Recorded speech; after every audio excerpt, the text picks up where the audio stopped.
So hello everyone. तो हमारा जो टॉपिक है आज का वो है वेव। ठीक है, फर्स्ट क्वेश्चन इसमें है which one among the following is not an electromagnetic wave. इसमें से कौन सा एक इलेक्ट्रोमैग्नेटिक वेव नहीं है, तो वो है कैथोड रे। ठीक है, तो cathode rays are not electromagnetic waves while X rays are electromagnetic waves. तो कैथोड रे जो है वो इलेक्ट्रोमैग्नेटिक वेव नहीं है, बट एक्स रे जो है वो एक इलेक्ट्रोमैग्नेटिक वेव है। The cathode rays are invisible and move in a straight line. जितने भी कैथोड रेज होते हैं वो सारे इनविजिबल होते हैं, इसको हम देख नहीं सकते, और ये जो ट्रैवल करते हैं ये करते हैं स्ट्रेट लाइन में। The cathode rays are negative rays, so it travels from the cathode to the anode. तो कैथोड जो होता है ये एक नेगेटिव टर्मिनल है, और एनोड जो होता है वो पॉजिटिव टर्मिनल होता है। तो कैथोड रे जो है ये एक नेगेटिव रे है, और ये कैथोड से एनोड की तरफ फ्लो करती है। It is made up of electrons and emits perpendicularly from its surface. तो कैथोड रेज होते हैं वो इलेक्ट्रॉन से बनता है, और ये निगेटिवली चार्ज होता है, और ये अपने सरफेस के परपेंडिकुलरली फ्लो करता है। Infrared rays emit by heating the material at high temperature. Use of X-ray in medical and industrial sector.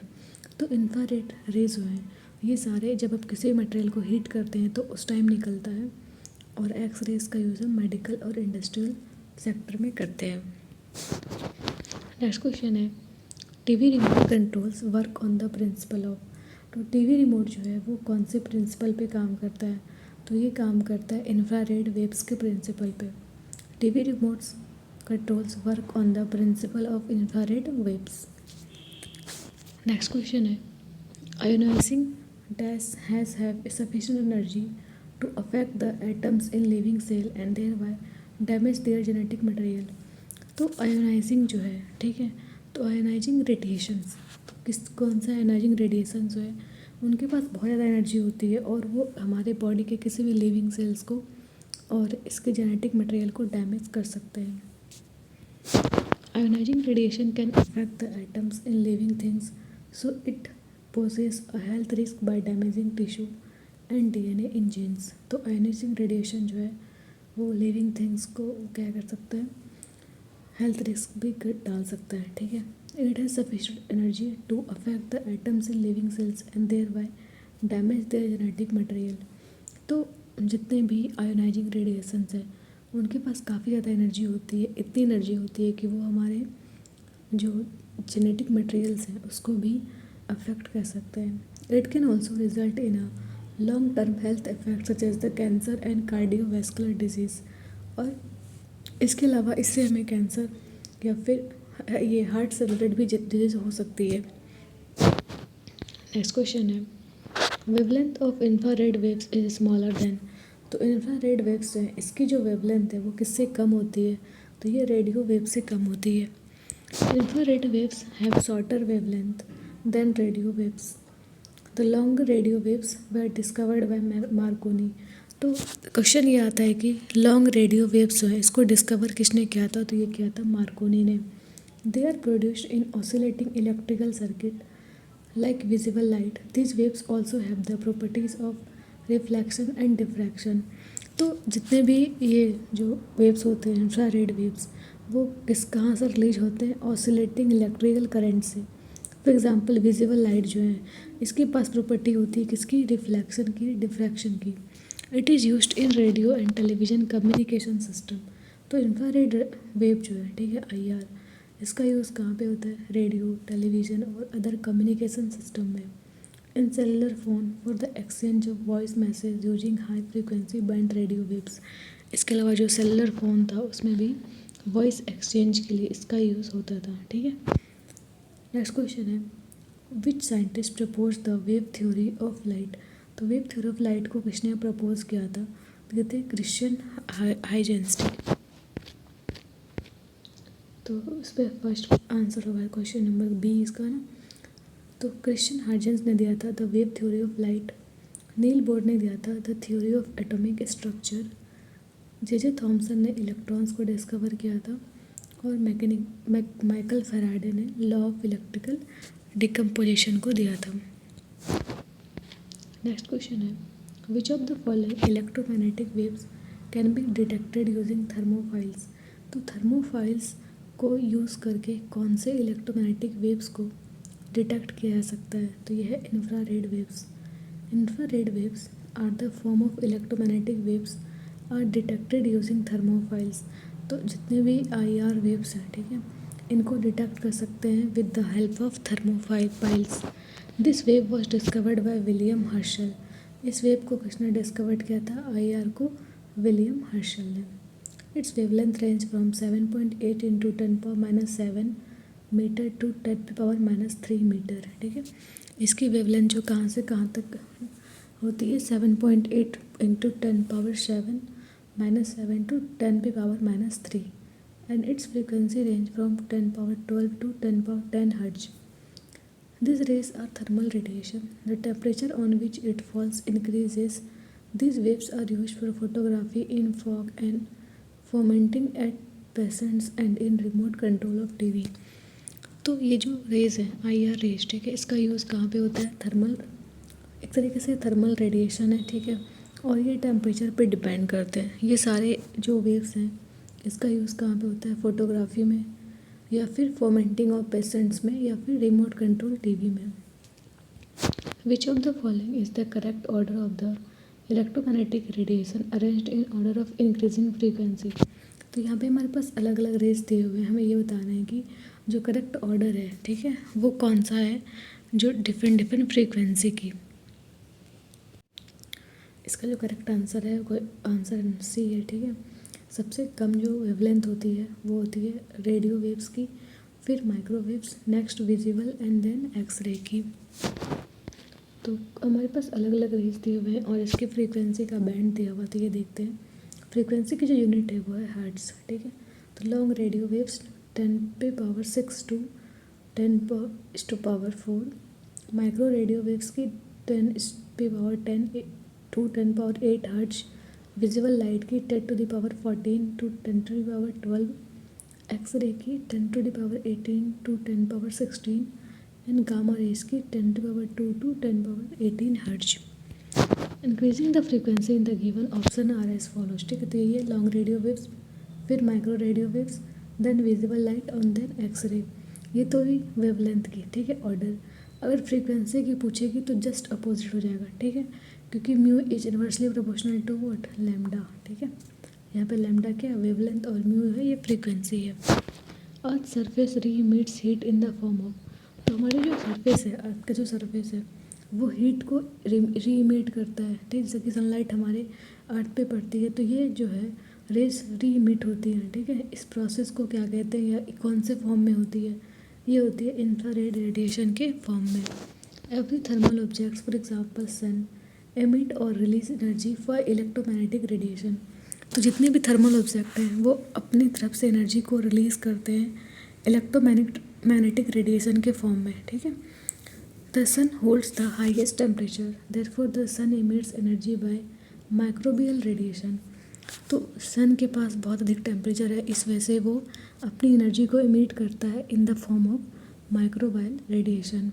Since the earth holds a relatively low temperature, क्योंकि अर्थ के पास काफ़ी कम टेम्परेचर है इन कंपेरिजन टू सन, इसलिए energy is released by long wave radiation. Microwaves are very high energy which includes ultraviolet ray and optical energy which releases energy from the sun, whereas the earth's surface releases energy through long wave in space of infrared waves of radiation. तो पहली बात तो यहाँ पे microwaves जो हैं उसके पास energy काफ़ी ज़्यादा होती है. ठीक है, क्योंकि इसमें यूवी रे का भी एनर्जी होता है और ऑप्टिकल एनर्जी भी होता है इसके पास. लेकिन अर्थ का सरफेस जो है यहाँ पे जो एनर्जी रेड इमिट होती है, री इमिट होती है in the form of infrared waves. Next हमारे पास है a magnetron valve is use to produce. तो मैग्नेट्रॉन वॉल्व जो है इसका यूज़ क्या प्रोड्यूस करने के लिए करते हैं? तो ये है microwaves. The magnetron valve is a vacuum tube producing microwaves. In this microspheres are produced by the operation of a magnetic field on a stream of electron. तो मैग्नेट्रॉन वॉल्व जो है वो किस तरीके से काम करता है? एक तरीके का ये वैक्यूम ट्यूब है. ठीक है, जहाँ से माइक्रोस्फेयर्स जो है एक मैग्नेटिक फील्ड को प्रोड्यूस करते हैं. ठीक है, reflection and polarization events also occur in microwave. तो माइक्रोवेव में क्या होता है? रिफ्लेक्शन और पोलराइजेशन इवेंट भी होता है. They are used in radar, satellites and long distance wireless communication and for cooking in microwave ovens। तो ये यूजेस दिए हुए हैं। माइक्रोवेव जो वेव्स है उसका यूज़ कहाँ कहाँ पे होता है, ठीक है। तो पहला तो यहाँ पे हो गया हमारे पास सैटेलाइट्स में, ठीक है, लॉन्ग डिस्टेंस वायरलेस कम्युनिकेशन में, कुकिंग माइक्रोवेव ओवन्स होते हैं उसमें। विच of the following electromagnetic waves can be detected using point contact diodes. तो कौन सा इलेक्ट्रोमैग्नेटिक वेव है जिसको हम डिटेक्ट कर सकते हैं पॉइंट कॉन्टैक्ट डायोड्स के हेल्प से, तो वह है microwaves. The microwaves can be detected using the point contact diodes. A point contact diode is formed by attaching a metal wire with a semiconductor. तो ये पॉइंट कॉन्टैक्ट डायोड कैसे बनता है, जब एक metal wire for example copper का wire या फिर कह सकते हैं एल्युमिनियम का वायर, इसको जब हम कनेक्ट करेंगे एक सेमीकंडक्टर से फॉर एग्जांपल सिलिकॉन या जर्मेनियम से, तो यहाँ पे एक बनेगा हमारे पास point contact diode. For UV rays a UV photodiode is required. अगर हमें यूवी रे बनाना है, ठीक है, उसके लिए एक यूवी फोटो डायोड चाहिए होगा हमें। अगर हमें आईआर मतलब इंफ्रारेड वेव बनाना है तो इंफ्रारेड फोटो डायोड्स में बनाना होगा, ठीक है, इसको डिटेक्ट करने के लिए। Am diode is used for detection of radio waves. तो रेडियो वेव्स को डिटेक्ट करने के लिए कौन सा हमें चाहिए फोटो डायोड डिटेक्टर, तो यह है AM diode. Point contact diodes are used to detect microwaves. These are commonly called crystals are the oldest microwave semiconductor device. तो जो पॉइंट कॉन्टैक्ट डिटेक्टर्स हैं या डायोड है, इसका यूज़ करते हैं हम डिटेक्ट करने के लिए माइक्रोवेव्स को, ठीक है। Unlike the PN junction diode, the point contact diode depends on the pressure of contact between a point and a semiconductor crystal for its operation. One section of the diode consist of a small rectangular crystal of n type. तो हमारे पास generally जो diode होते हैं ना वो दो तरीके के होते हैं, एक तो पी टाइप होता है और एक एन टाइप होता है, ठीक है। आपको इतना ध्यान रखने की कोई ज़रूरत नहीं है क्योंकि बेसिकली ये वन लगा ये पूछे जाते हैं एसएससी में, ठीक है। तो नेक्स्ट क्वेश्चन है हमारे पास, who has a wavelength range of 700 nanometre to 400 nanometre. तो कौन सा वेव है जिसका जो वेवलेंथ है वो 700 नैनोमीटर से लेके 400 नैनोमीटर के बीच में होता है। तो ये विजिबल लाइट है ना, ये आपको याद होना चाहिए विजिबल लाइट के लिए एटलीस्ट। लाइट क्या है, लाइट टाइप का इलेक्ट्रोमैग्नेटिक वेव है, ठीक है, रेडिएशन है जिसका वेवलेंथ होता है विजिबल रेंज में। Light basically form of photon. Light किससे बना होता है, फोटोन से, ठीक है। फोटोन का एक पैकेट ऑफ एनर्जी है, ठीक है। The wavelength range of visible light is between 400 nanometre to 700 nanometre. That is, we can see the radiation of the same wavelength range, while the wavelength range of X-ray, the wavelength range of microwaves is 10 power minus 3 to 10 0.1 up to and long radio waves is 1 metre से लेकर 10 power 4 metre varies between. तो ये सारे values ज़्यादा तक की ज़रूरत नहीं है, ठीक है। एटलीस्ट सबका ऑर्डर पता होना चाहिए और विजिबल लाइट का ये रेंज पता होना चाहिए। Intensity of any wave is proportional to which of the following. तो जो इंटेंसिटी होती है किसी भी वेव की वो किसके प्रोपोर्शनल होती है, तो इंटेंसिटी जो है ये प्रोपोर्शनल होती है किसके, वेवलेंथ के, ठीक है। तो there mainly 2 types of wave. तो मेनली जो होते हैं ना वेव्स दो तरीके के होते हैं। पहला तो है ट्रांसवर्स, दूसरा क्या होता है लॉन्गिट्यूडनल। तो ये क्लासिफिकेशन कैसे होता है, तो ट्रांसवर्स वेव्स क्या होगा, क्योंकि जब कभी भी वेव ट्रैवल करता है और उसके पार्टिकल्स जब अगर परपेंडिकुलर फ्लो करते हो इस तरीके से टू एंड फ्रो मोशन, ठीक है, इसको कहेंगे ट्रांसवर्स। लॉन्गिट्यूडनल में क्या होता है, सॉरी, ये होता है टू एंड फ्रो मोशन होता है लॉन्गिट्यूडनल में, ठीक है। और ट्रांसवर्स में क्या होता है परपेंडिकुलर मोशन होता है पार्टिकल्स का, तो इसको हम बोलेंगे ट्रांसवर्स वेव। ट्रांसवर्स वेव का एग्जांपल है इलेक्ट्रोमैग्नेटिक वेव और लॉन्गिट्यूडनल वेव का एग्जांपल है साउंड वेव, ठीक है। The properties of waves include wavelength, frequency and amplitude in which the intensity of the wave is proportional to the square of its amplitude। तो जो waves की जो अलग अलग प्रॉपर्टीज हैं जैसे एग्जांपल है वेवलेंथ, फ्रीक्वेंसी, एम्पलीट्यूड, लेकिन इसकी इंटेंसिटी जो है इंटेंसिटी किस पे डिपेंड करती है, एम्पलीट्यूड के स्क्वायर पे। That is the intensity of a wave is I जो होगा वो डायरेक्टली किसके प्रोपोर्शनल होगा, एम्पलीट्यूड के स्क्वायर के। And velocity of wave is equal to the frequency of wave, और वेलोसिटी किसके बराबर होगी, फ्रीक्वेंसी के बराबर। And wavelength of the wave, मतलब वेलोसिटी v इक्वल टू क्या होगा, न्यू लैम्डा, ठीक है। यहाँ पे n से फ्रीक्वेंसी को नोट किया गया है और लैम्डा से वेवलेंथ और v हमारे पास वेलोसिटी। नेक्स्ट क्वेश्चन है, that's of a wave is the rate of transfer of energy per unit area perpendicular to the direction of travel of the area. तो जब एनर्जी का ट्रांसफ़र किस तरीके से होता है, परपेंडिकुलर, तो उस वेव को क्या कहते हैं, उस वेव की प्रॉपर्टी को क्या कहते हैं, इंटेंसिटी, ठीक है। The intensity of wave in a medium is the rate of transfer of energy per second per unit perpendicular to the direction of travel of the wave. मतलब वेव जिस direction में travel कर रही है, ठीक है, उसी डायरेक्शन में एनर्जी का जो ट्रांसफ़र हो रहा है पर सेकेंड और पर यूनिट एरिया, ठीक है, उसी को हम क्या बोलेंगे, इंटेंसिटी बोलेंगे। तो इंटेंसिटी क्या होगा, एरिया एनर्जी इनटू टाइम, ठीक है। Its unit is joule per metre square, इसकी यूनिट क्या होती है, जूल, इंटेंसिटी की joule per metre square second. And dimensional formula is ml0T-3। What is the phenomenon which establish the transverse nature of light. तो कौन सा phenomenon है जिसके वजह से हम ट्रांसवर्स नेचर ऑफ लाइट को एस्टैब्लिश करते हैं, तो वह है polarization. Polarization is a phenomenon related to light that explains the difference in longitudinal waves and transverse wave. Polarization एक ऐसा फेनोमेनन है, ठीक है, जो कि एक्सप्लेन करता है कि कौन से लाइट होगी लॉन्गिट्यूडनल वेव में और कौन लाइट लॉन्गिट्यूडनल वेव है या फिर ट्रांसवर्स वेव है। In the other sense the phenomenon of polarization establish the transverse form of light. तो ये जो पोलराइजेशन है, ठीक है, यही इस्टेब्लिश करता है लाइट के ट्रांसवर्स फॉर्म को। It is known that polaroid is use to generate polarized light. ऐसा माना जाता है कि जो पोलराइड है, ठीक है, इसका यूज़ करते हैं हम पोलराइज्ड लाइट को प्रोड्यूस करने के लिए।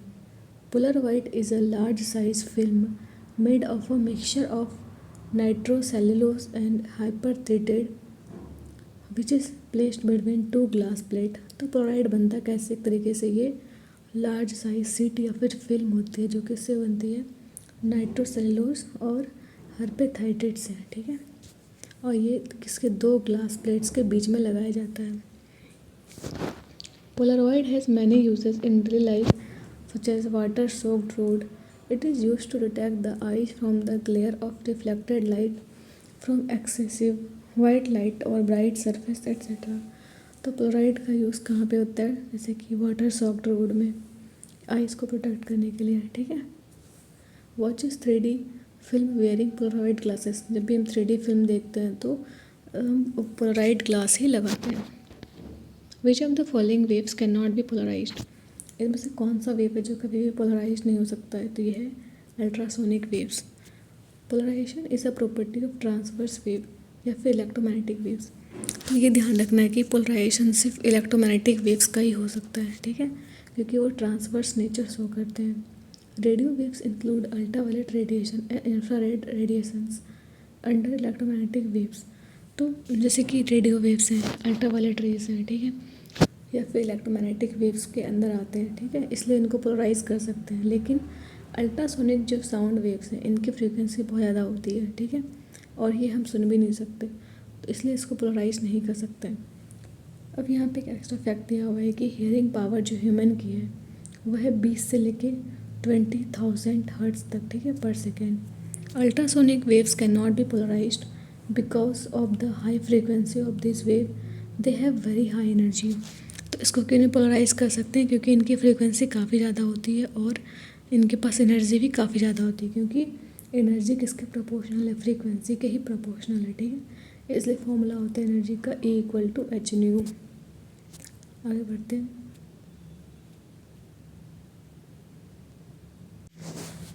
N example of longitudinal waves in a gas as a medium is. तो इसमें से कौन सा लॉन्गिट्यूडनल वेव्स का एग्जाम्पल है, तो ये साउंड वेव्स, ठीक है। तो the sound waves produced in a gas are always longitudinal waves. Transmission of sound is done by oscillation of the particles of the medium. तो साउंड वेव जब भी गैस में प्रोड्यूस होता है तो किस फॉर्म में होता है, लॉन्गिट्यूडिनल वेव्स के फॉर्म में, ठीक है।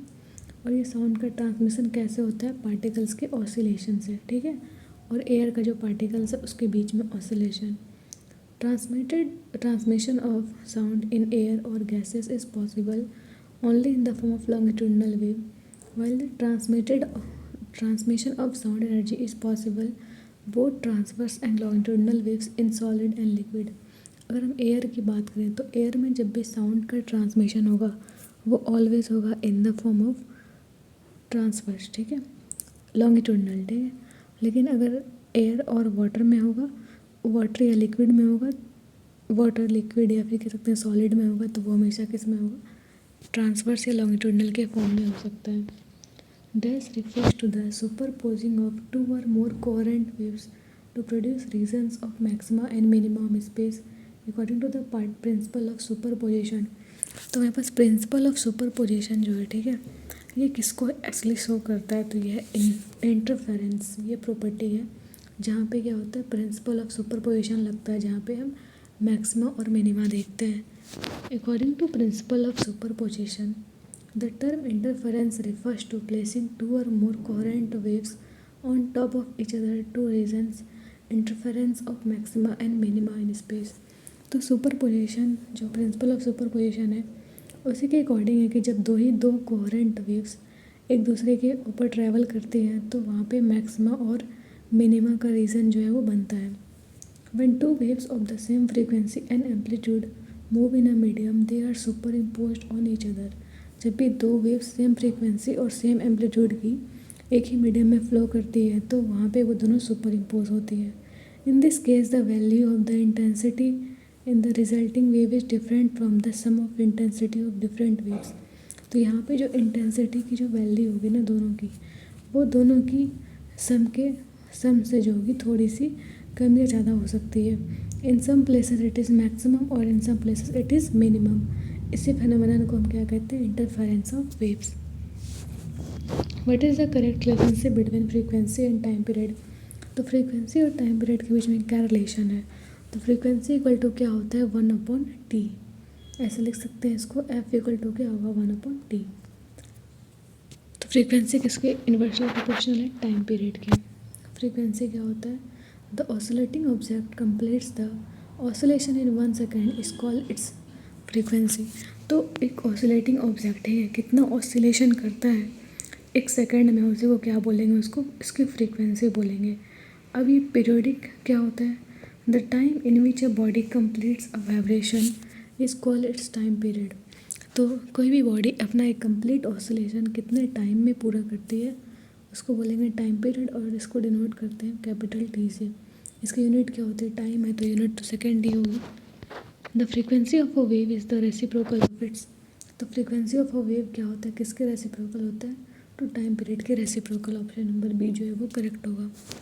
विच of the following electromagnetic waves can be detected using Geiger tube. तो कौन से इलेक्ट्रोमैग्नेटिक वेव को हम गीगर ट्यूब से डिटेक्ट कर सकते हैं, तो वह हमारे पास है गामा रेडिएशन, ठीक है। तो Geiger tube is a gases ionization detector. It is use to find out gamma radiation, X-ray और अल्फ़ा एंड बीटा पार्टिकल्स। तो इन तीनों रेस को या तीनों पार्टिकल्स को हम इसे डिटेक्ट कर सकते हैं। इसको गीगर ट्यूब नाम किसने दिया था, हैंस गीगर ने, ठीक है, जिसने इस थ्योरी को इन्वेंट किया था 1908 में। Dash are known as heat waves. Heat waves किसको कहते हैं, तो इंफ्रारेड वेव्स को हीट वेव कहते हैं, क्योंकि जब भी किसी मटेरियल को हम हीट करते हैं तो वहाँ से इंफ्रारेड वेव ही रिलीज होती है, ठीक है। Infrared radiations are also known as heat waves. Infrared radiations को हम और किस नाम से जानते हैं, हीट वेव्स के नाम से जानते हैं। When materials are expose to the infrared radiation, the water molecules of the material absorb the radiation. जब कोई भी मटेरियल को हम इंफ्रारेड रेडिएशन के कॉन्टैक्ट में लाते हैं, उसके जो वाटर मॉलिक्यूल्स हैं वो IR को एब्जॉर्ब कर लेते हैं। This results in the increase of thermal motion of the water molecules in that material. इससे क्या होता है कि एनर्जी को एब्जॉर्ब करने के बाद उनकी जो मोशन है वो काफ़ी बढ़ जाती है। इस वजह से इंफ्रारेड रेडिएशंस को हम क्या कहते हैं, हीट वेव्स कहते हैं। The wave that is used in radar systems are dash waves. तो कौन सी वेव को हम यूज़ करते हैं रडार सिस्टम में, तो वो वेव है microwave. Radio detection and ranging is abbreviated to radar. तो रडार का फुल फॉर्म क्या होता है, रेडियो डिटेक्शन एंड रेंजिंग, ठीक है। By which the position and distance of an airborne aircraft is detected with the help of micro radio wave. तो radio waves की help से ही हम क्या करते हैं कि भी एयरक्राफ्ट है उसके डिस्टेंस, उसका पोजीशन जो है वो डिटेक्ट करते हैं। The distance between this two waves transmitted from radar and reflected back by the aircraft determined by the distance known aircraft.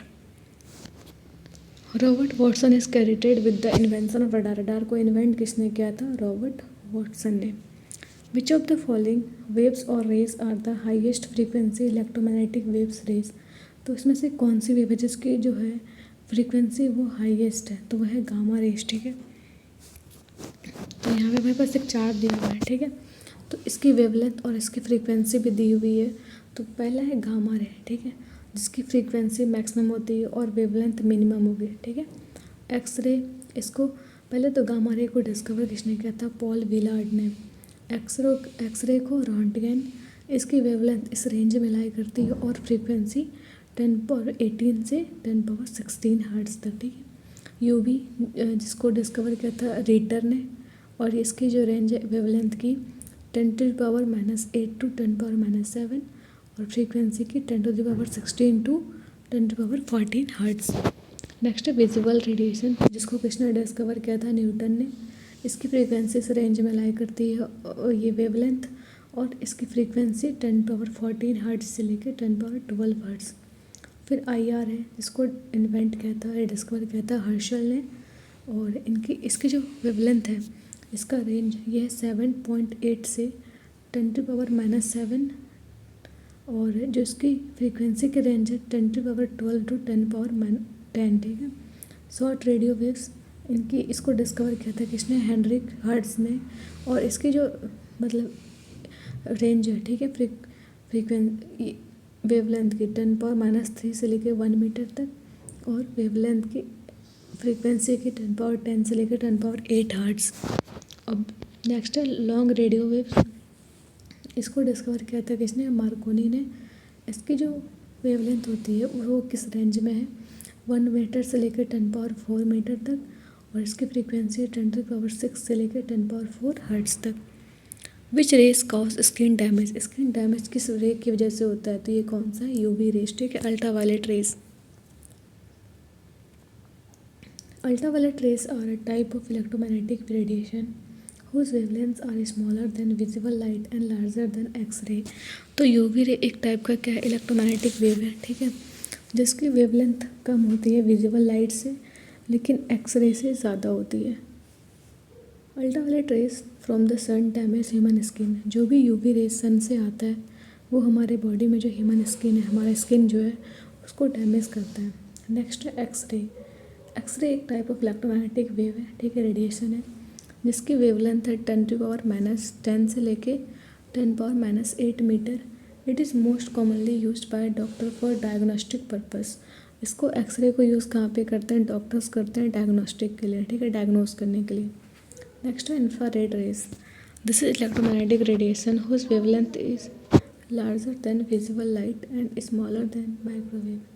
तो IR रेज जो है, ठीक है, ये भी इलेक्ट्रोमैग्नेटिक रेडिएशन है, जिसकी वेवलेंथ ज़्यादा है विजिबल लाइट से, लेकिन कम है माइक्रोवेव से। This are also known as red rays. Infrared rays को हम रेड रे के नाम से भी जानते हैं, या फिर इसको हीट वेव्स के नाम से भी जानते हैं। Which of the following is horizontal distance between two successive crest. Two successive crest के बीच के डिस्टेंस को क्या कहते हैं, इसको कहते हैं वेवलेंथ, ठीक है। जैसे कि फॉर एग्जांपल एक वेव ट्रैवल कर रहा है, तो ये है एक, तो होता है ये क्रेस्ट, और ये क्या है, ट्रफ, ठीक है, जो नीचे वाला है। तो ये क्रेस्ट है, ये क्रेस्ट है, ठीक है। तो ये दोनों क्रेस्ट के बीच के डिस्टेंस को क्या कहते हैं, हम कहते हैं इसी को वेवलेंथ कहते हैं, ठीक है। और वेवलेंथ को डिनोट किससे करते हैं, इसको डिनोट करते हैं लैम्डा से, और इसका यूनिट क्या होता है, ये होता है मीटर, ठीक है। और इसका वेवलेंथ, जैसे कि अगर हम देखें कुछ फॉर्मूले, तो एनर्जी का देखते हैं वेव में ही, E = क्या होता है, hν, ठीक है, क्योंकि E जो है एनर्जी वो डायरेक्टली किसके प्रोपोर्शनल है, फ्रीक्वेंसी के। और न्यू इक्वल टू क्या होता है, सी अपॉन लेमडा, ठीक है। जहाँ पे सी है स्पीड ऑफ लाइट और लेमडा क्या है, वेवलेंथ है, तो यहाँ पे फॉर्मूला क्या हो जाएगा, E equal to h c by lambda, ठीक है। नेक्स्ट टॉपिक है हमारे पास है साउंड।